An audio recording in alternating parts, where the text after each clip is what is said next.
The snow fell softly outside the tall windows of Harrison Tech Industries. It was Christmas Eve, and the building was silent. Every office was dark except for one.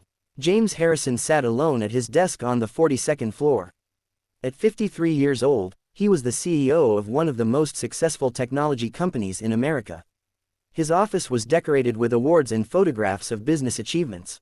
But tonight, none of that seemed to matter. He looked at his watch. It was nearly 8 o'clock in the evening. Outside, the city sparkled with Christmas lights. Families were gathering around dinner tables. Children were putting out cookies for Santa. But James was here, alone, just like he had been every Christmas for the past 10 years. His assistant had left hours ago, urging him to go home. But what was home? Just a large, quiet apartment with expensive furniture and no one to share it with.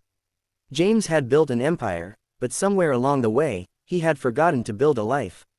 He stood and walked to the window, pressing his hand against the cold glass. The streets below were nearly empty now. Everyone had somewhere to be. Everyone except him. Part 2. The Discovery. James decided it was time to leave. He gathered his briefcase and turned off his desk lamp. As he walked toward the elevator, something caught his eye. There, on the reception desk in the lobby, sat a bright red envelope. It hadn't been there when his assistant left. James was certain of that. He walked over slowly and picked it up. The envelope was addressed simply, "To the man who works too hard." There was no return address, no stamp. Someone had delivered it by hand. James opened the envelope carefully. Inside was a letter written in 3 different handwriting styles, as if 3 different people had taken turns writing it. The paper smelled faintly of sugar cookies. The letter read, "Dear Mr. Harrison, we are Emma, Sophie, and Lily. We are 8 years old, and we are triplets. Our mom works in your building. She cleans the offices at night. Her name is Mrs. Chen. We wanted to write to you because our mom talks about you sometimes.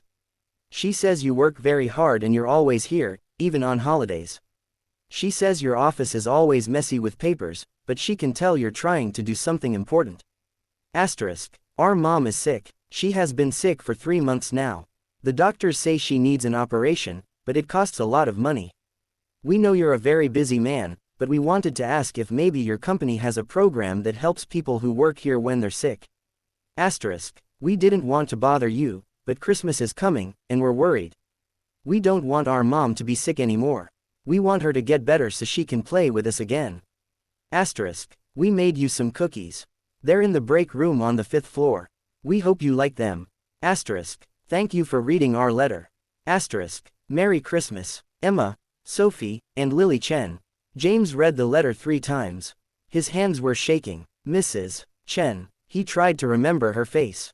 He had seen the cleaning staff, of course, but he had never really looked at them.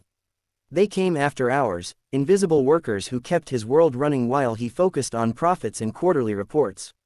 Now, one of those invisible people had a name. She had 3 daughters. She was sick and needed help. James felt something crack inside his chest. It was a feeling he hadn't experienced in years. It felt like shame, and sadness, and something else too. It felt like waking up. Part 3. The 5th floor. James took the elevator to the 5th floor. The break room was small and simple, nothing like the executive lounge upstairs. On the table sat a plastic container covered with aluminum foil. Beside it was another note, this one decorated with crayon drawings of snowmen and Christmas trees. We hope these make you smile. E, S, and L. James lifted the foil. Inside were dozens of sugar cookies, shaped like stars and trees and angels. They were decorated with colorful icing, applied with the enthusiastic imperfection of children's hands. Some of the cookies were lopsided. Some had too much icing. But they were beautiful. James sat down at the break room table.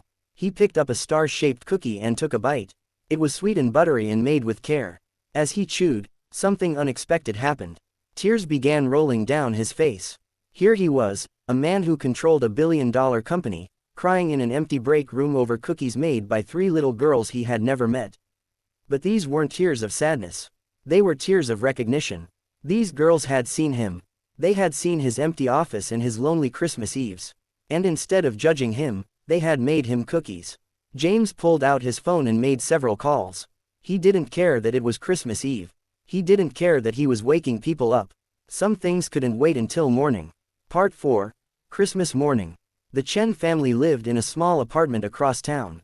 On Christmas morning, Emma, Sophie, and Lily woke up early, as children always do on Christmas. Their mother, Mrs. Chen, was resting on the couch. She looked tired, but she smiled as her daughters raced to see what Santa had brought. There was a knock at the door.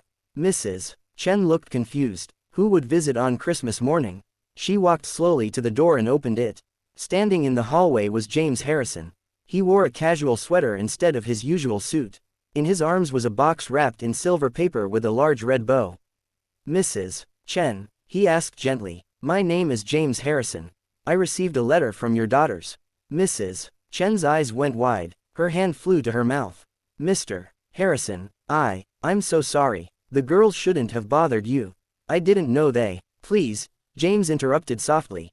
"They didn't bother me. They saved me." The triplets appeared behind their mother, identical faces peering around her with curiosity and wonder. James knelt down so he was at their eye level. "Are you Emma, Sophie, and Lily?" Three heads nodded in unison. "Thank you for the cookies," he said. "They were the best cookies I've ever tasted. And thank you for the letter. It was the most important letter I've ever received." He handed the box to Mrs. Chen. "This is for you. Inside, you'll find information about our company's medical assistance program. I realized yesterday that we didn't have one, which was a terrible oversight on my part. So I created one, effective immediately. It will cover your operation and recovery completely." Mrs. Chen's legs seemed to give out.